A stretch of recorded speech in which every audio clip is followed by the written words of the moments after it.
در یکی دو شب آینده انشاءالله که در ارتباط با اهمیت خانواده و اینکه حقوق زن و شوهر به صورت خاص بالای همدیگر چی است، مسئولیت‌هایشان چی است و مخصوصا حقوق متقابل و وظایف متقابلشان چی است نکات عرض خواهیم کرد.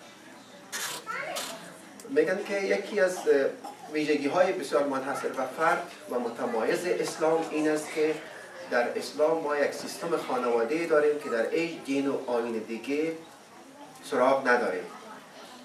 حقوق شوهر، حقوق همسر، حقوق اولاد، حقوق پدر و مادر، صله رحم، باز در ارتباط یک سلسله جزئیات و یک سلسله مشخصاتی که به دقت بیان شده و در عین حال این احکام آمیخته با اخلاق و معنویات ساخته.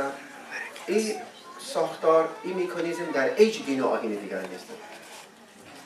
امروزه روش‌های مختلف درمان و معالجه معرفی شده. مثلا میوه درمانی، قرآن درمانی، مثنوی درمانی، همینطور خانواده درمانی. یکی از طرق حل مشکلات افراد این است که خانواده تشکیل شود و یا به اهمیت خانواده بیشتر توجه صورت بگیره و هر کدام از اعضای خانواده وظایف خود، حقوق خود، مسئولیت خود در ارتباط با خانواده درک کنند.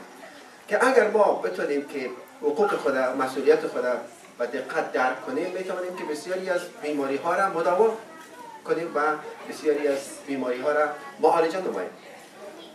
در ارتباط با خانواده عمدتاً تشکیل خانواده زناشویی مد نظر است، ولی خانواده همونطوری که شما مستحضر هستید منحصر به این نیست که حتما یک زن و شوهر باشه.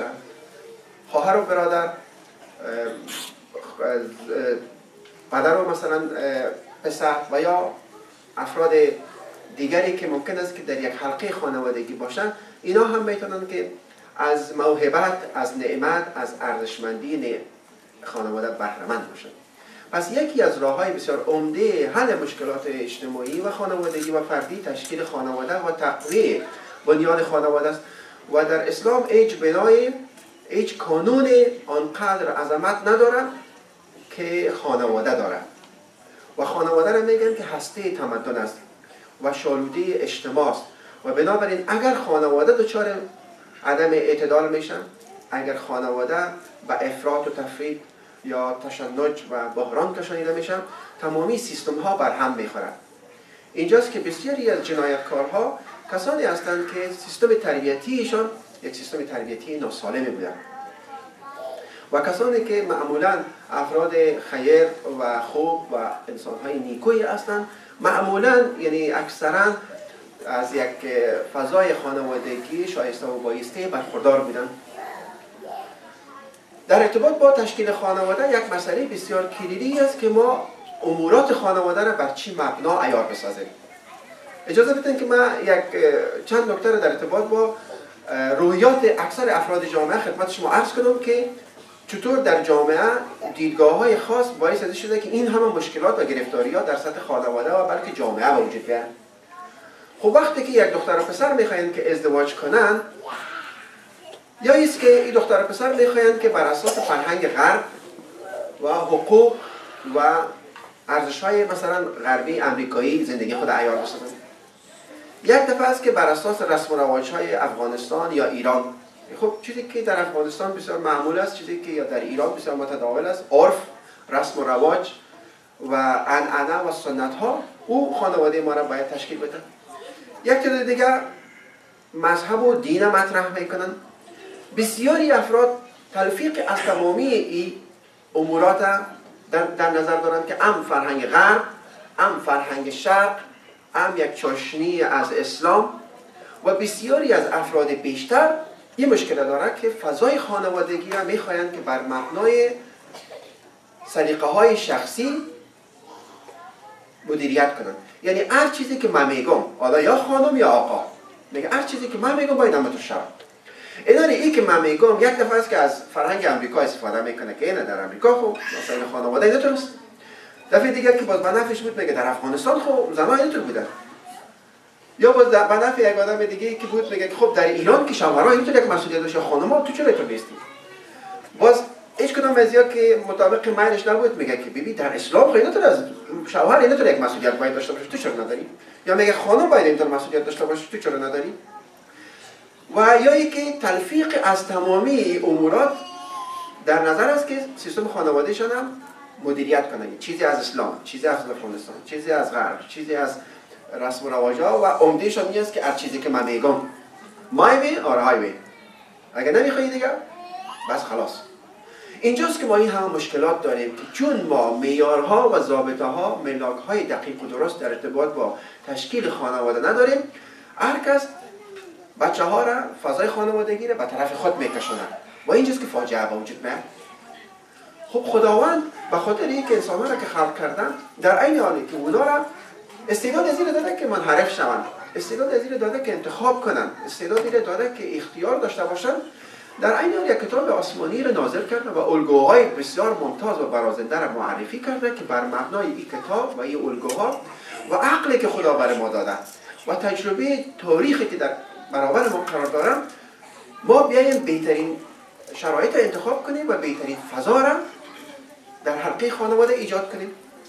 هم این کار میتونیم انجام بدیم اگر تدین و تعقل به خرج بدیم و هم میتونیم که به همه این امورات بی‌اعتنایی نشان بدیم و بگیم که نه، همون چیزی که من میگم که اکثر انسان‌ها این همطور است، یعنی اکثریت افراد خودخواست، اکثریت افراد میگن هر چیزی که من از اسلام تام، از افغانیت تام، از ایرانیت تام، از امریکا، هر چیزی که دل من میخواد من میگیرم دیگه. اون چیزایی که بیشتر مسئولیت آفرین است یا برش تلخ است یا برش سنگین است با اون پشت پا میزنه و در نتیجه بالاخره هم قبر خودم میکنیم. با خاطر اینکه زندگی ما مملوئی از انتخابای غلط و ناقص است. یعنی کی است که بگه که ما هیچ انتخاب غلط نکردیم؟ در اینجاست که مسئله معیارها و ملاک‌ها مطرح میشه. معیارها و ملاک‌ها به این معنی که اینو ما ببینیم که عقیده ما، مکتب ما، دین ما در ارتباط با مسئله خانواده برای ما چی میگن و در پرتو اینا میتونه یک توجه به ملاک‌ها و معیارها ما میتونیم یک فضای بسیار اندروگین، یک بسیار فضای شیرین داشته باشیم، ولی در عمل مسئله قسم تحقق پیدا میکنه که چیزی که من میگم، چیزی که دل من میخواد و تو هم هیچ حقی نداری. مخصوصا شوهرها برای خانم‌ها میگن یا خانم‌هایی که بسیار رویات مثلا زن سالارانه دارن، اونا دمزی میزنن که هر چیزی که من میخوایم و در نتیجه فکر باشه که ما در یک مملکت هستیم که زن و مرد حقوق مساوی داره، خودشون ندیم و الا مثلا پشیمان میشه یا نیست. نیست. خب شما بله لیستی را در نظر باید داشت که یعنی حتی تمامی خانواده، تمامی اعضای فامیل در واقع به یک نحوه ضربه میخورن و این سخن، این مطلب ولوی که ما ازدواج کردیم، ولوی که ما ممکنه نواسه داشته باشیم بازم تناسب داره. چرا؟ اولی که جلوی ضرر هر وقت که بگیریم فایده است. جلوی ضرر هر وقتی که بگیریم فایده است. همین حالا هم دیر نیست.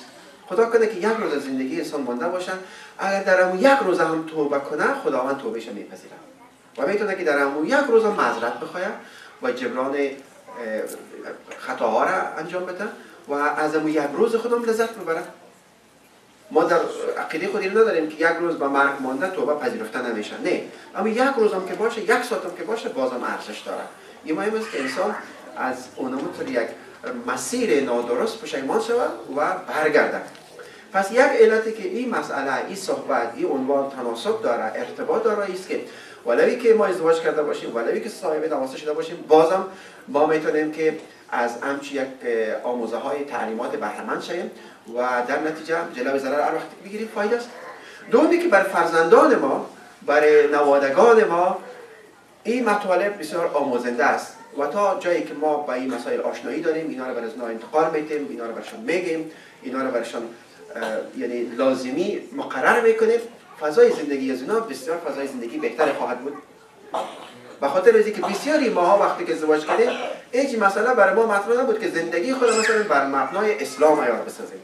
خب مسلمان دو طرف رو در ذهن ما همی است که دیگه ان شاء الله کاری خراب نمیکنیم، کار حرام نمیکنیم و در این حال سری وقتا انجام میدیم و در این حال خب بر عبادات و مناسک خودم میپردازیم. یک تشنج، یک تناقض، یک اضطراب، یک هیجان، یک عدم آرامش.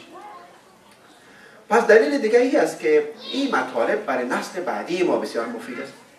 حسن دیگه پرداختن به این موضوعی است که ما واقعا به عظمت و زیبایی های اسلام بیشتر پی میبریم که این دین چقدر ظریف است، چقدر جامع، چقدر کامل است و اینکه خانواده های ما و جامعه ما این هم مشکلات دارد چقدر یعنی بدور از این تعلیمات هستند و چقدر باید کوشش صورت بگیرن که این تعلیمات حکم فرما شوند.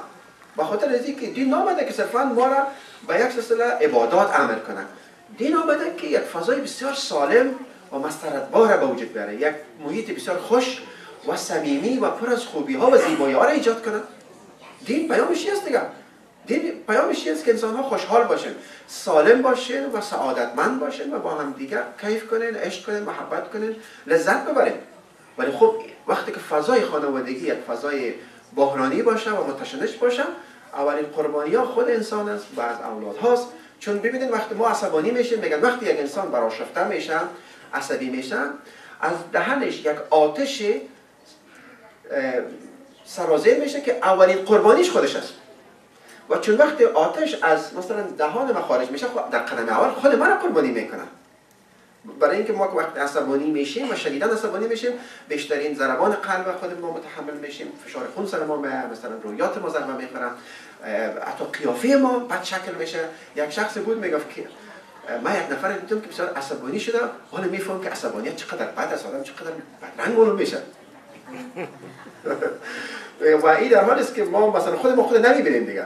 چون خود نمیبینیم فکر میکنیم که ما اگر عصبانیام میشم یک آدم عادی و اون طبق معمولم تریگ آدم هستم. پس عصبانیت ها در قدم اول خود ما را ضربه میزنن و عدم رعایت ارزش های اخلاقی، معنوی، دینی اولین قربانیش خود ما هستیم. بعد از او همسر، اولاد، خانواده، حتی همسایه ها رنج میبره از اینکه صدای بلند در یک محیط خانوادگی یعنی مطرح شود.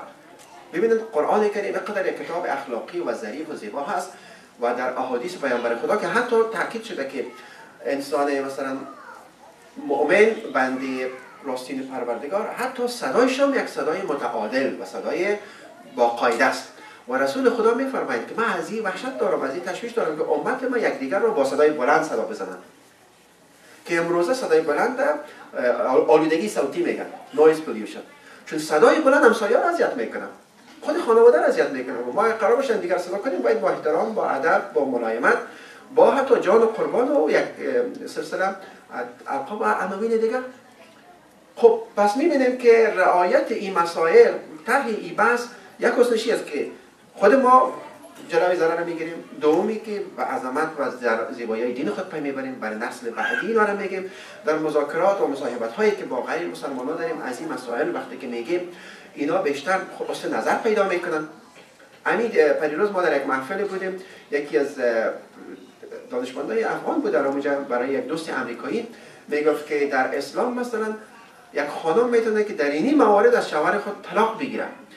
اینا رو که برای او آقا گفت، چند تاش گفت، خب گپ واردش بود. این آقای آمریکایی ایران مونده بود که چقدر این میارای پیشرفته و بروز است که اگر یک مثلا شوهر این وظایف ادا نکنه، یک خانم میتونه که او ازدواج فسخ کنه، حتی طلاق هم ضرورت نیست اگر ثابت شود که طرف مقابل اینی مشکلات اینی مثلا عیبای جدی را داره و حتی برای غیر مسلمانان یک جذابیت ایجاد میکنه. صلوا علی محمد و آل محمد.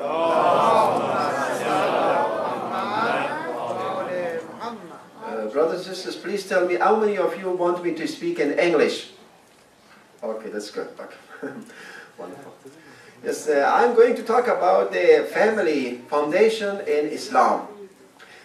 As you know, nowadays there are different kinds of therapies.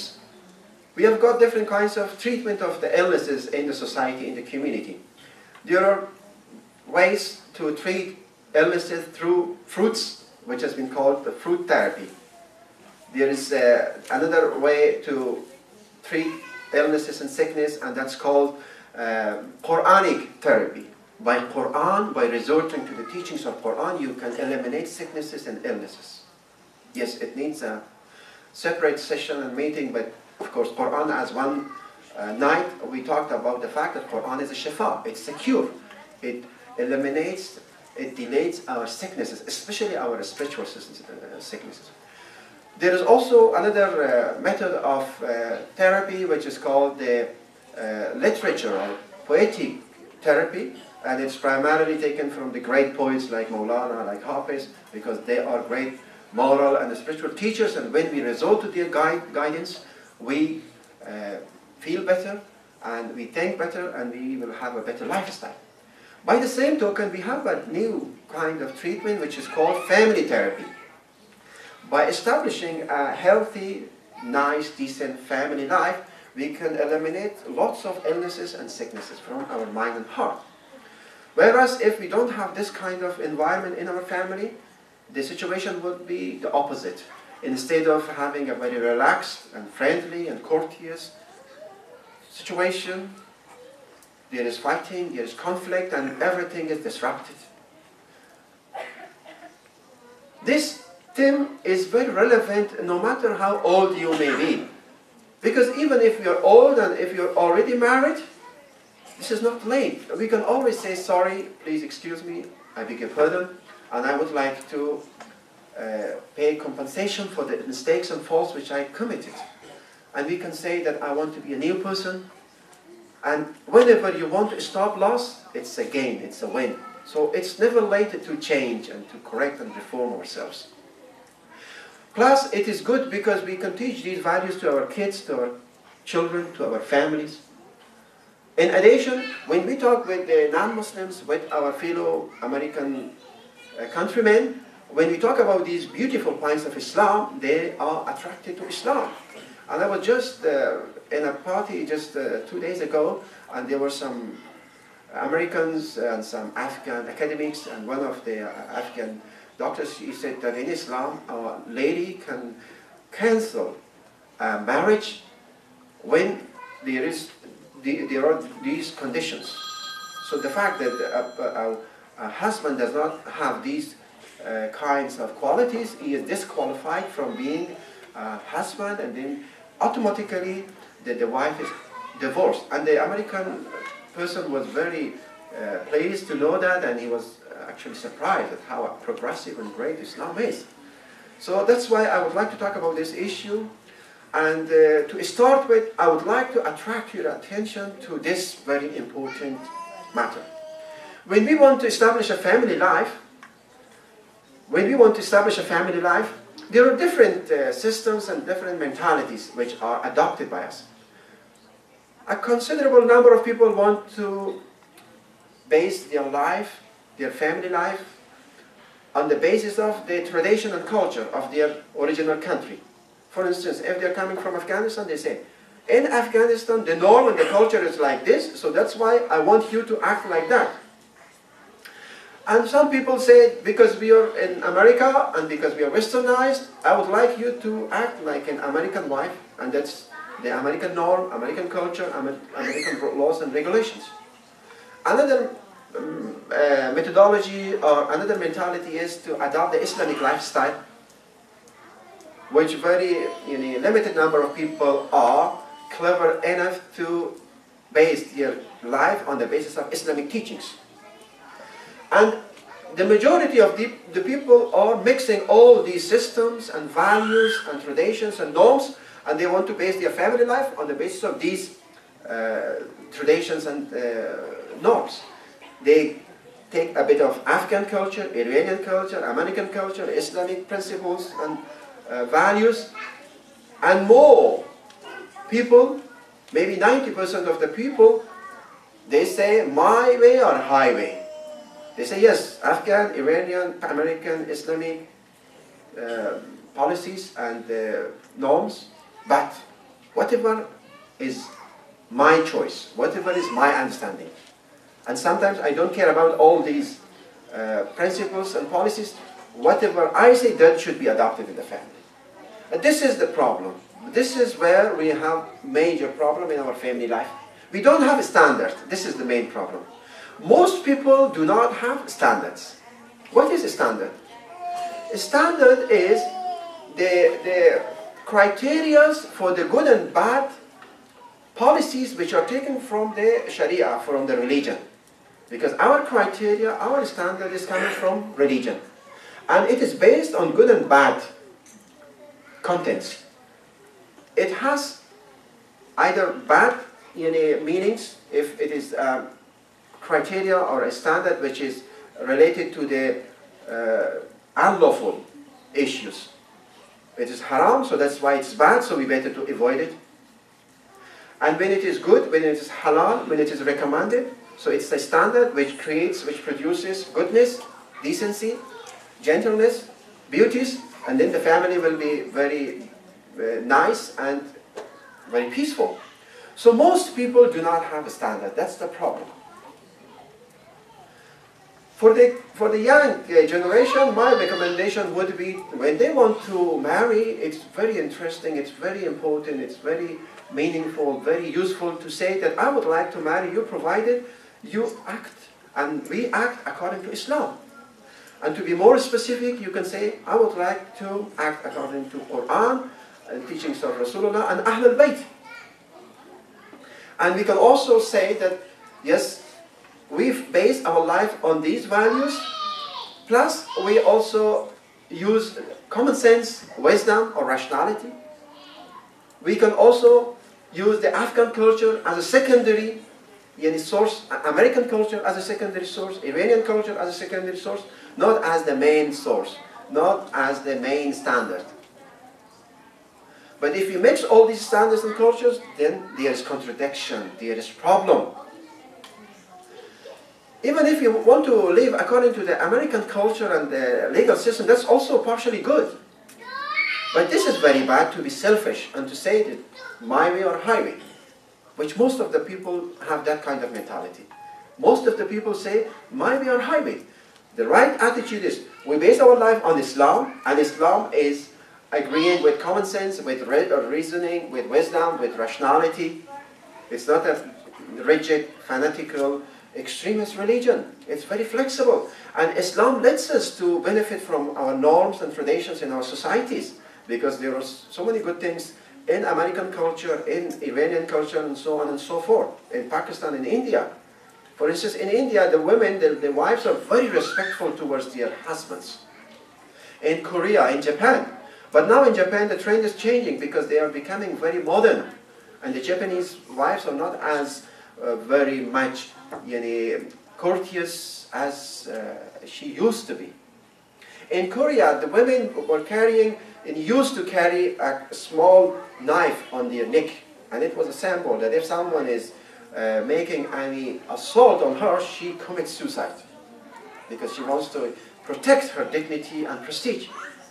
But these values, these trends are changing. I don't recommend that, but I'm saying that it has been said by Shakespeare, and it's a very wise recommendation, that if you want to, for ladies, it has been said that if you want to be commander of your husband's heart, try to be the servant of your husband. If you are your husband's servant, he will be your servant as well, because there is action and reaction. But if I want to say, no, I want to be the boss, I want to be the leader, then everything will be disrupted. خب دوستان عزیز گفتیم که ما باید ملاک داشته باشیم. ملاک چی است؟ ملاک اما مصلحت و مفسده است که از شریعت اخذ شده، گرفته شده.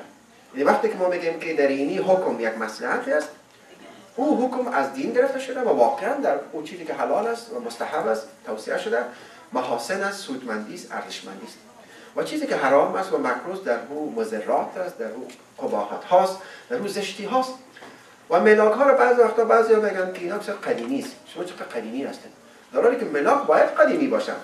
از بستی که خب تجربه ها او را ثابت کرده که چقدر درست است، و به خصوص که باز ملاک های دینی که مبنای وحیانی و آسمانی دارن، اونا دیگه مبنای بسیار هم عقلانی دارن، هم آسمانی دارن، و هم روزی که همین نسل مثلا جوان ما که بعدا سنشون زیاد میشن، وقتی که سنشون زیاد میشن، والا میگن که همون گپایی که بزرگان ما میگفت و دین ما میگفت بهترین گپا بود. حالا آفرین یک جوان مثلا بچه دکتر سپیمان که گفت که والا ما درک میکنیم که بهترین محیط خانوادگی یک محیط مذهبی است. ما خودمون به این نتیجه رسیدیم و شما هم شما برای تربیت اولادهای سالم و فضای صمیمانه بهترین فضای دینی است که در مو هر چیز خوب است. و چیزای بد هم نیست و این چیزی که باز دین بسیار تمایز پیدا میکنه. پس ما باید معیار داشته باشیم، نه یک هر چیزی که دل من میخوایم. یکی دومی که در ارتباط با این معیارها هم دیگه باید بی‌طرفانه رعایت کرد، نه اینکه ما باید بازم اعمال سلیقه شخصی کنیم. به خاطر از اینکه چرا انسان نمیدونه که بعد یعنی وضع احکام بپردازه؟ به خاطر از اینکه خود ما وقتی که بخوایم که احکام وضع کنیم، قانون اعمال کنیم، یعنی قانون خود ما معرفی کنیم و بسازیم، ما به عنوان یک مرد یا یک زن یا یک شرقی یا غربی یا ثروتمند یا مستمند اعمال سلیقه شخصی میکنیم و قانون در راستای منافع خود اعمال میکنیم. ولی خداوند نه مؤنث است نه مذکر، نه ثروتمند است نه مستمند و احکام دساتیر بی‌طرفانه و بر اساس نیازمندی های انسان وضع میشه. خب پس اینجا ایجاب میکنه که بیشتر ما بریم در ارتباط با بحث خانواده بپردازیم که مسائلی که در ارتباط با دین ما هست، در ارتباط با مکتب ما هست و در ارتباط با عقیده ماست، در ارتباط با خانواده چیزایی گفته که این دین و این آیین میتونه که متمایز و برتر نسبت به دیگه سلامات بلند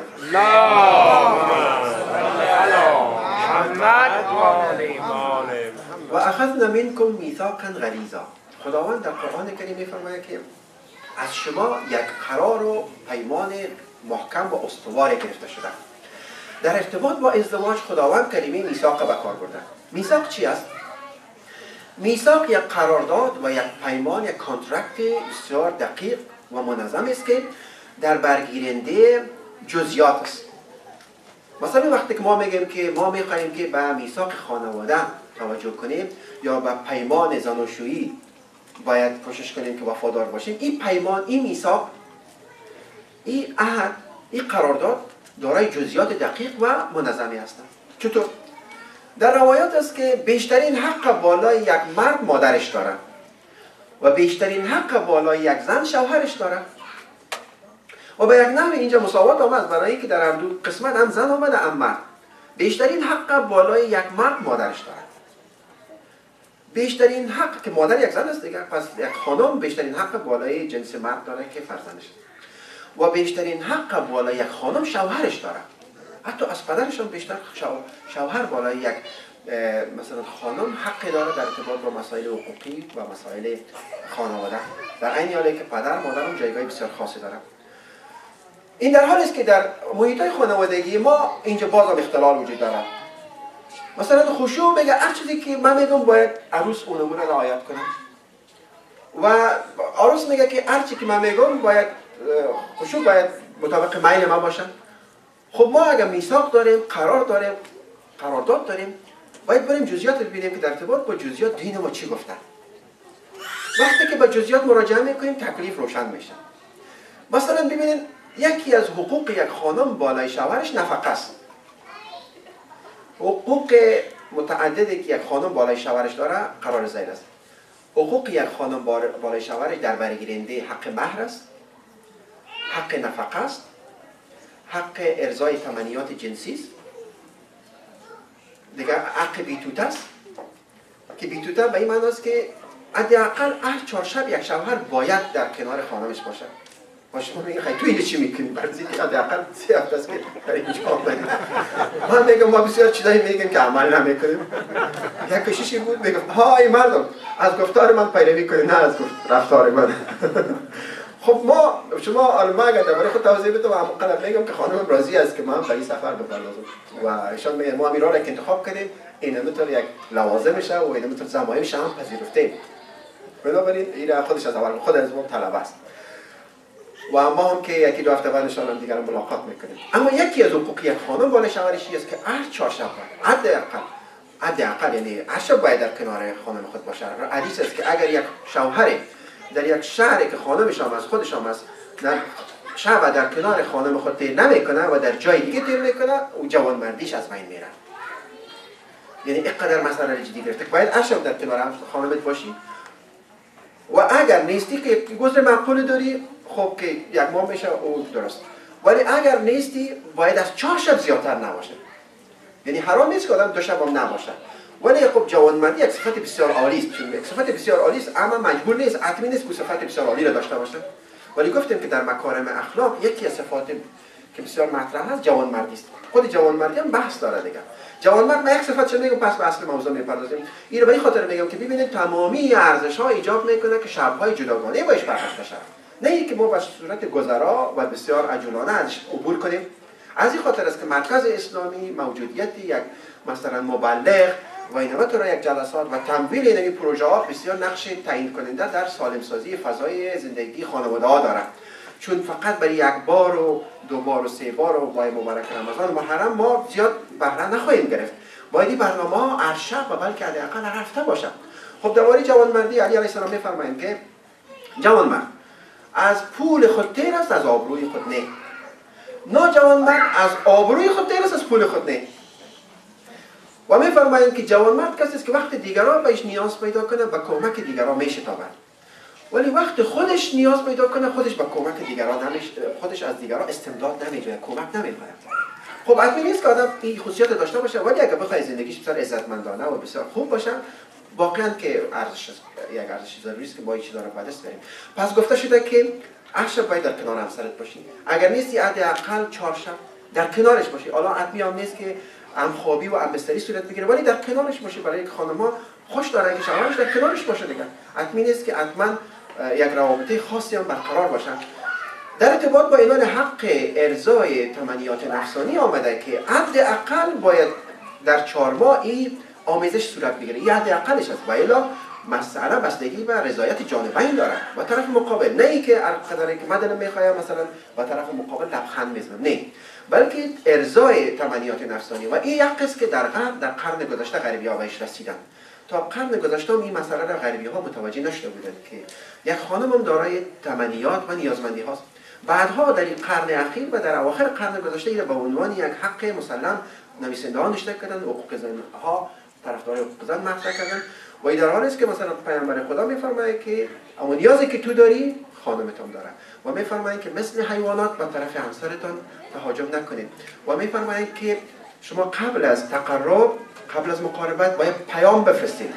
و در این ارتباط حالا سخن زیاد است، ما زیاد داخل جزئیات نمیشه، ولی لا حیا فی الدین، در این بحث ها حیا نیست، به خاطر از اینکه چیزا در روایات ماست، در قرآن کریم است. حتی یک میز گردی است در بی بی سی، همیال شما اگر در میز گردی های بی بی سی در سایت بی بی سی فارسی مراجعه کنید، یک از دوستای ایرانی است عمدتاً که آمدن بحث کردن که چطور در اسلام مسائل جنسی با صورت علنی بحث میشن و رسول خدا چقدر با بسیار دقت و حکمت آمده این مسائل مطرح کردن، اگرچه که در بین مسلمانان فعلا عرف نیست، اصلا یک میز گرد است در ارتباط، چون یک بحثی است که تا چه اندازه ما میتونیم که به این مسائل بپردازیم.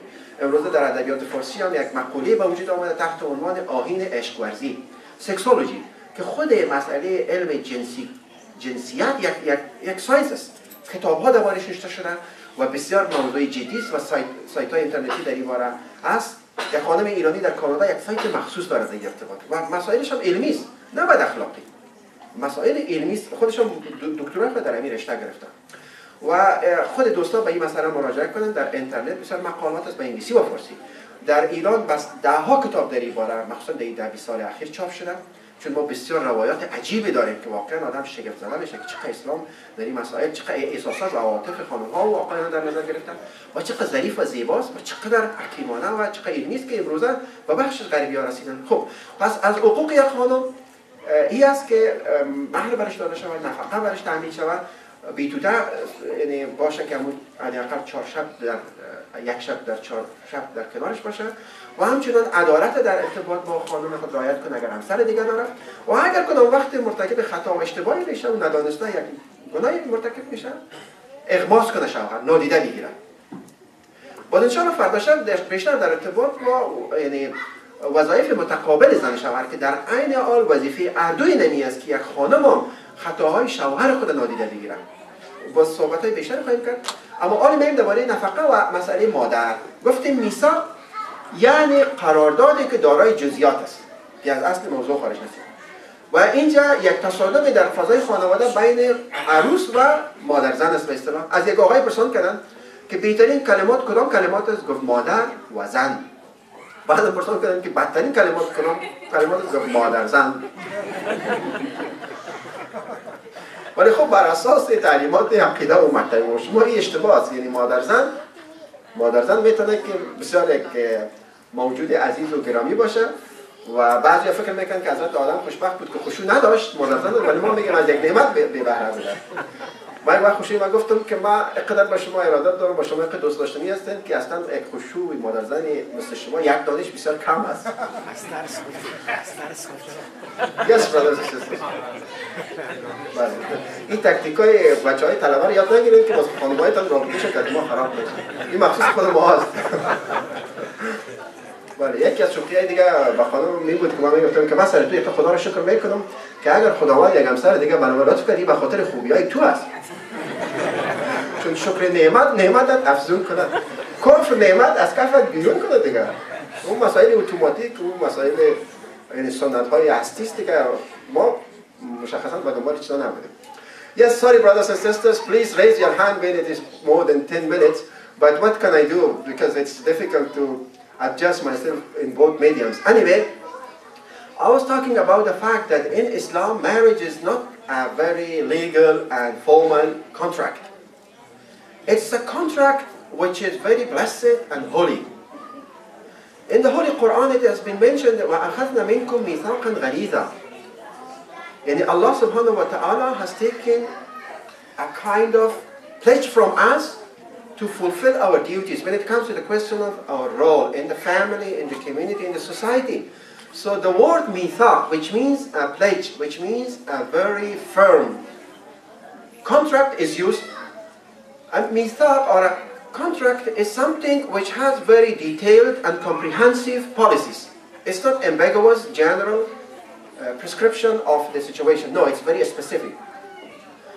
There is a hadith of Rasulullah which says that the highest number of, the greatest number of, or the greatest quantity of rights which the mother has the greatest quantity of rights upon the man. The mother has the highest quantity of rights upon her man. And it is the man, it's the husband who has got the highest quantity or the highest degree of rights over his wife. And in regard to misaq, it has been mentioned, as I said, it is very specific, it is very detailed. And you know, when our parents do not have enough means to support themselves, if they do not have nafaqah, it's the duty of the daughter and son, especially the son, to support the parents. And also, it's the duty of the husband to provide the nafaqah, maintenance, for the wife. So there is parents and there is wife. When a husband doesn't have enough resources to support these two groups, it has been said that if he doesn't have enough means, he has committed sin for not being able to support financially his parents. But he doesn't have to repay when he is getting rich, when he has enough money to look after his parents financially. He doesn't have to pay. But in regard to wife, he has to pay back. He is madyun. In the first case, he is ma'siyatkar, he is asi, he is sinful, that he was not supporting his parents. But in the case of the wife, he is in debt. He has to repay the money which he was not paying for the wife for the time when he was supposed to provide the nafaqah. So when we say that the mother has the highest quality or quantity of rights over the son, over the man, it doesn't mean that whatever the mother says, that should be the policy, that should be the name of the game in the family environment, because we have very specific and detailed teachings, as in the case of nafaqah. And as you know, brothers and sisters, there are so many rights attributed to women in regard to the family life. Among them, this is a right of a wife over her husband, that the husband should pay dowry, which is mahar, for the lady. The other right is the right for maintenance. No matter how a woman is rich, the husband has to provide for the maintenance, like clothing, like accommodation, foods, medicine, and so on and so forth. Sometimes someone might say that this might create a kind of neediness or a kind of attachment, financial dependence from wife's side, and the husband will be imposing his will and control the wife and will be cruel. That's wrong. Because when we talk about Islam, we talk about good Muslims. We talk about those mu'min who are abiding by Islamic teachings. Otherwise, even in America also, there are so many husbands who are partially acting according to the American laws and regulations, and they are not fully performing their husband, their role as a husband fully. That's a problem. That's everywhere. When we talk about these issues, we talk about those practicing Muslims who are abiding by these laws and values. And a good husband never controls negatively his wife, because he thinks that there is Allah subhanahu wa ta'ala, and he knows he has to keep his limits, and he has to be just, and he thinks that this is his duty. And a wife, no matter how rich she may be, she can control her own wealth and manage her whole resources, and doesn't have any worries about the husband side. So the other right is the right that the husband should be with the wife at least each fortnight.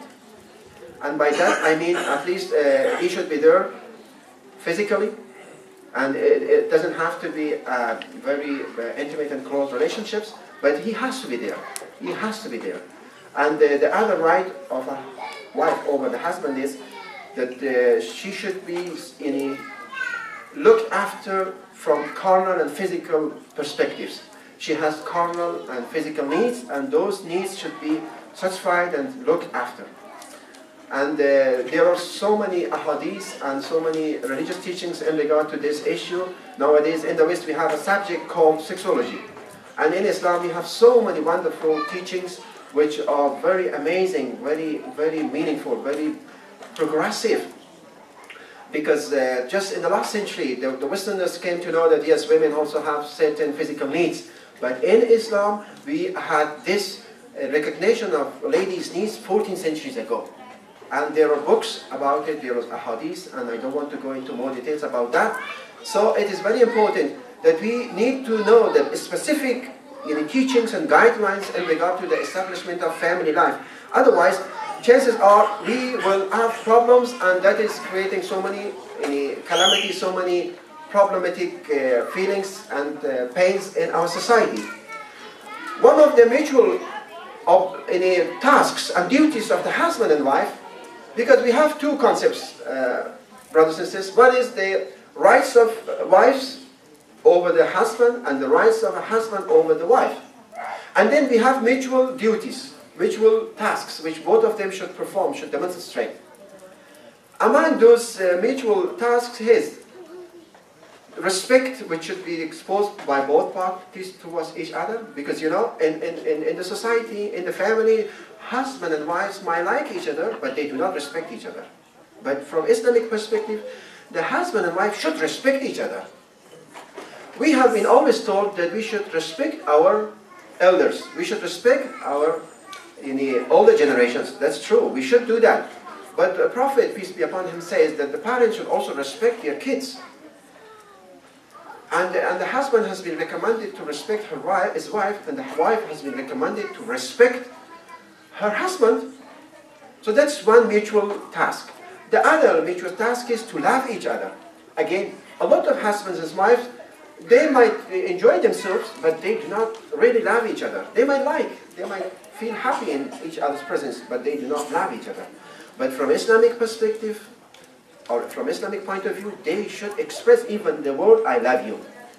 Rasulullah, peace be upon him, used to say, قَوْلُ الرَّجُلِ لِلْمَرْأَةِ إِنِّي أَحُبُّكِ لَا يَذْهَبُ مِنْ قَلْبِهَا أَبَدًا. The statement when a husband makes that, I love you, oh my beautiful, oh my sweet wife, this is a statement, this is a sentence which will never be vanished from the heart of our wife. So this is what our Prophet teaches us, that every now and then you should say, I love you to your wife. And Rasulullah was very romantic. He was a prophet, no doubt about it. He was really a very passionate, very romantic person. And a romantic person says, I love you to his wife. Let me tell you a story what I said in English and Persian. خب آمدیم در این مورد که یکی گفتیم که حقوق یک خانم از بالای شوهرش، حقوق شوهر ما فردا شب میگم برای اینکه نمیرسیم و وظایف متقابل زن شوهر که در حدود 10 وظایف هم زن و شوهر داره که هر دو تایشون باید عین وظایف در برابر هم دیگر نشان بدن. که اگر این وظایف در برابر هم دیگر نشان بدن، یک زندگی بسیار دوست داشتنی، یک زندگی بسیار عالی و ارزشمند خواهند داشت. فرزندها هم بهره‌مند خواهند شد، خودشون و جامعه هم از ارمغان‌های همچین فضای خانوادگی بسیار ثمرات ارزشمندی را برخواهد چید.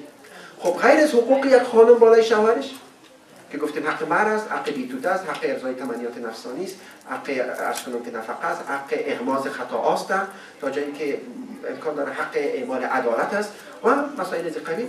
خب دو طرف موظف هستند که در برابر همدیگر برخوردهای احترام آمیز داشته باشند. یا یکی از وظایف هر دو طرف است که من یکی دو سه تاش امشب میگم، 5 دقیقه دیگه تقریبا داریم واسه که خب داریم ولی تقریبا شاید 10 دقیقه ولی دکتر استر علاقمندی نشان بده که باید که با فایدهشان باشه. شاید تا آخر شب بشینم مسائل عاشقانه و موسیقی. خب عرض کنم که بله این مسائل زناشویی واقعا مسائل کلیدی است، یعنی مسائل اولیه هستند. خب یکی از وظایف دو طرفی است که باید به همدیگر احترام قائل باشند و واقعا ما احترام کم در بین زن و شوهرها می‌بینیم، باید صادقانه بگم. و همدیگر خوششون میاد ولی همدیگر احترام نمیکنن. یکان وقتی که دیگر مثلا کلمات بسیار معمولی به کار میبرن شوهرها. یک خانم همیشه شوهر خودم مردکه میگفت. بعضی دخترها بچهای جوان که این مملکت‌ها بزرگ میشه خو اینا ادبیات سعی نمیفهمن فارسی رو ده.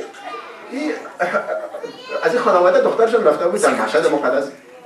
بعضی در مشهد میخواست که از یک نفر پرسان کنه که ساعت چند است. یا مادرش یادش آمد که باقیش خطاب میکرد از او آقا پرسان کرد او مرد که ساعت چند است. خیلیش که این مرد که یک کلمه معمولی فارسی است که در هر جای میشه استعمال شود. وافد از اینکه ما باید واقعا متوجه زبان خود باشیم، یعنی واقعا زن و شوهرها باید کوشش کنن که جنگ و دعوا که اصلا نکنن، حالا اگر بکنن که یعنی سخت است که هیچ هم نباشن، باید مخفیانه باشن. یکی از دوستا بود میگفت ما و خانمم یک دفعه دعوا کردیم، میگفت که اولادم میلرزید از بس که در برابر از اونا هیچ وقت ما جنگ و دعوا نکرده بودیم. چون اینا اومده بودن که چی وضعیت است؟ این پدر و مادر من چی شده که اینا اینقدر عصبانی شدن؟ یعنی اینقدر یک فضای خوبی را ایجاد کرده بودن. و حتی ما روایات داریم که صدای تنفس دقایقی را که زن شوهر با هم دیگر مقاربت میکنن اولادشان باید نشنوند. اینقدر پدر و مادر باید مراقب احساس و درک اولادشان باشند. شما فکر کنید حتی صدای تنفس هم و اینما تو عصبانیت و براشفتگی رو خود چی میگن؟ چون یک طفل کلی زندگیش چاکلیت است و آیس کریم است و شیرینی است و رنگ هاست. جنگ و دعوا اصلا در قاموس ازی وجود نداره. اصلا نباید جنگ و دعوا در قاموس انسان ها باشه. در فطرت انسان جنگ نیست. در فطرت انسان صلح است، دوستی است، محبت است. مثل که در فطرت اطفال دروغگویی نیست. یک طفل دروغگویی را از جامعه یاد میگیرد. از این خاطر از اطفال از ابتدا موحد به دنیا میان، یعنی خداپرست. یعنی اما انسان ها خوب به دنیا میان. شما وقتی با اطفال چشم پتکان کنین زیر میز پت میشن میگه بیا منو پیدا کن، چون در مکانیزمش در سیستمش نیست که دروغ بگه که در جای پت شوی و باز تو یک چیز را مخفی کنی. پس اطفال میخوایم که محیط کاملا یک محیط بسیار زیبا، دوست داشتنی، با امنیت، با مسرت و خوشی باشه. خب زن و شوهر با هم دعوا میکنه، اینجاست که کل محیط برشان زندان میشه و این یک غفلت بسیار جدی یک زن و شوهر نشان میده. چاره‌اش چی است که دو طرف باید ببینن که وظایفشون چی است و حقوقشون چی است. نه اینکه هر چیزی که دل من میخواد که در ابتدای صحبت گفتم که معمولا نمی است که خانم یا آقا میگه هر چیزی که من میخوام در قسمت لباس یا در قسمت خانه یا در قسمت غذا یا در قسمت عرض کنم بسیار چیزای دیگه. خب گفتیم که زن و شوهر باید به هم دیگر احترام قائل باشن. امام غزالی یک حرف داره میگه یک خانم وقتی که شوهرش نصیحت میکنه باید اسم شوهر خود امر به معروف و نهی از منکر کنه که پدر خود امر به معروف و نهی از منکر میکنه. ولی واقعیش این است که زن و شوهر باید همیشه یک احترام رو به هم دیگر نشان بده. رسول خدا هم تو بودن، امامای ما شما هم تو بودن. و حتی زندگی ما را با عنوان یک طلبه خود مراجع با مشکل مواجه ساخته برای اینکه ما هر کدوم رعایت کنیم. بالا میگن خب ببین اون مرجع تقلید اون مجتهد این تو کتزان خود برخورد میکنه، تو نمیکنی، پس تو یعنی خیلی مسلمان حسابی نیستی. از این خاطر میگن که دخترای طلبه ازدواج نکنین برای اینکه کلی گوار میفهمه اونا و در نتیجه شور بخوریم تو حرکات خلاف دین هستن. ولی در واقع نه. اگر ما بخوایم که خود اصلاح کنیم و خودم با اصطلاح آدم بهتری بسازیم، کوشش کنیم که با انسان‌های بسیار متدین و آگاه یا ازدواج کنیم یا مربی ما باشه یا دوست ما باشه که ما را بیشتر به حدود و حقوق ما آشنا بسازن. آخرین نکاتی که من میخوایم بگم این است. ببینید این گپ شاید بسیار سخت باشه ولی بسیار شیرین است. میگه که خوشا به حال کسی که حد خود بشناسن. اداره دین آمده که حدود معرفی کنن. اینی حدود است، اینی حقوق است، اینی وظایف متقابل است. هر قدر که ما حدود را رعایت کنیم زندگی ما بسیار شیرین و مسرت بار میشه، زیبا میشه و گیرا میشه و سالم میشه.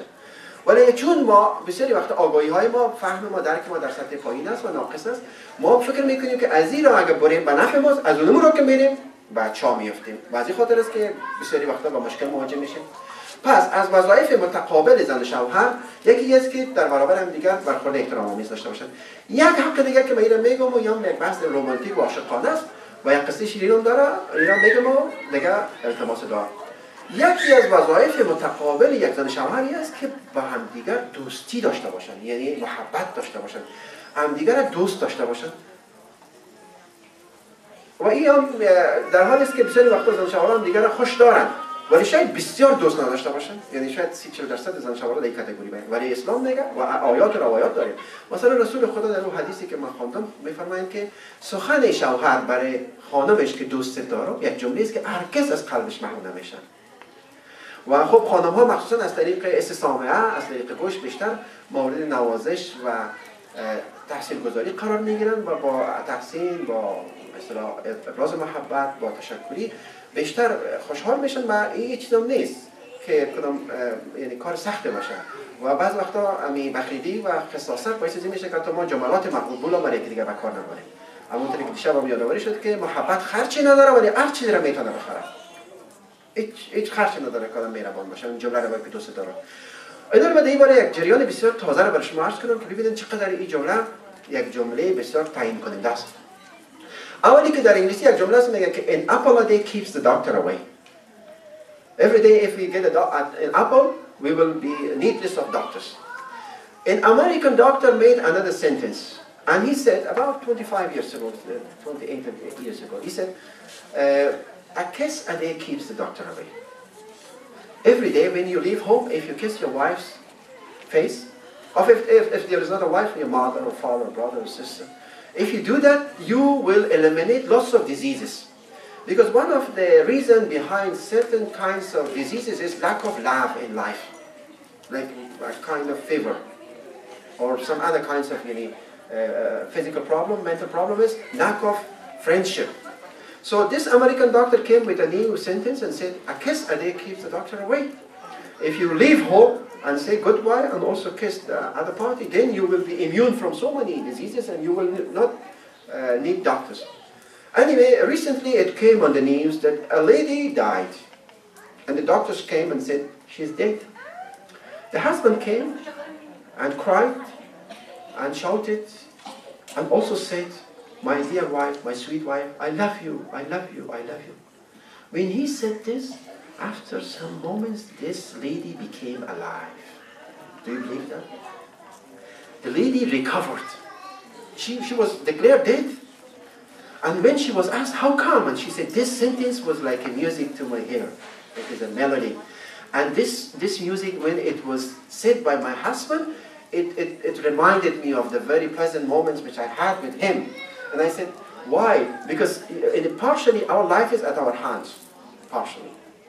In Europe, in 1999, on the New Year's Eve, the sociologists found that the date rate among old people came down. And everybody was surprised, how come? Before the beginning of the new millennium, on the New Year Eve, 1999, because the next day was 2000. The date rate came down. They investigated about this situation and they found that the old generation, they tried to survive and take themselves to the New Year party in order to experience both millenniums. The previous millennium and the next millennium, which is 2000. So they tried best and then the date rate came down. So this lady tried hard to come back. And she came back.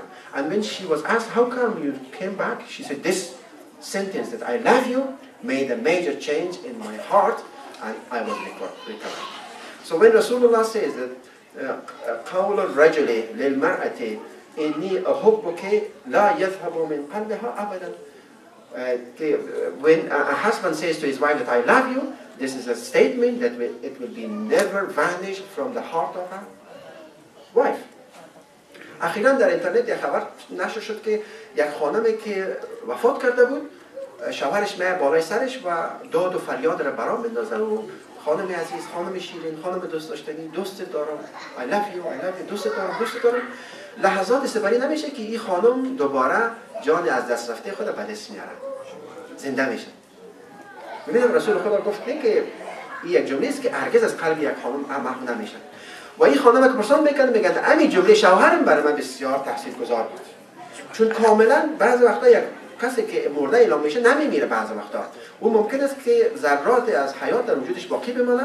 از این خاطر است که خب دکتر معاینه میکنه و میگن که نرخ مرگ و میر در سال 1999 در شب سال نو در اروپا یک دفعه پایین آمد. کلی ایران بود که چرا در بین کلان سالا مرگ و میر یک دفعه پایین آمد. مثلا هر سال 20,000 نفر میمرد، اما سال 5,000 نفر، 15,000 کم شد. وقتی تحقیق کردن دریافتند که در شب سال نو همین افراد کلانسال میخواستند که خدا برسانند و تجربه کنند اردو هزاره را، هزاره قبلی را و هزاره بعدی را.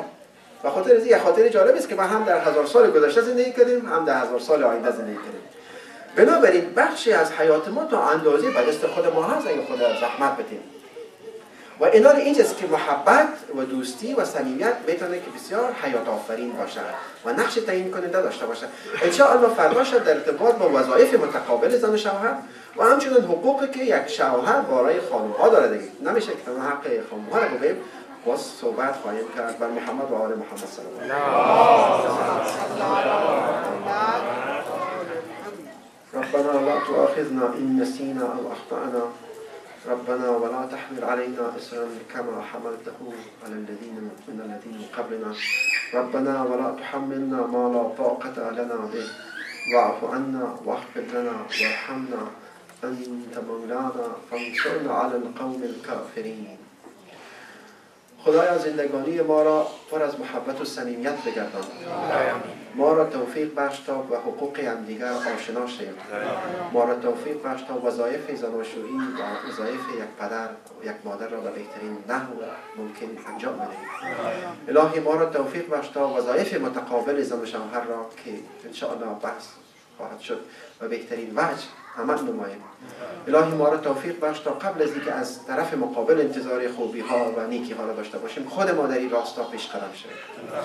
الهی ما را توفیق بخش تا از الگو و نمونه رسول خدا امیر المؤمنین فاطمه زهرا سلام الله علیها و سایر بزرگان درس بیاموزیم و زندگی خدا مملوی از تعلیمات اونها بسازیم.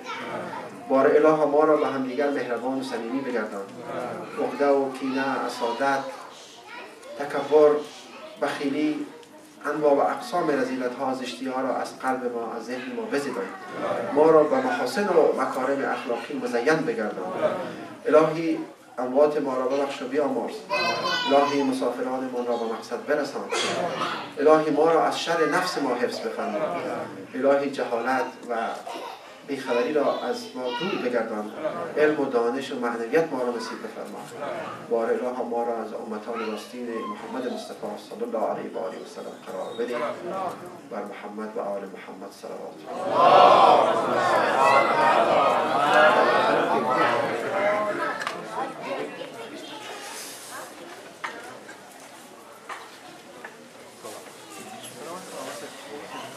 بار تشکر از حضور استاد محترم. برای سلامتیشان صلوات ختم کنیم. تا شب آینده شما را به خدای کریم سپردیم. انشاءالله صحتمند و سلامت باشید.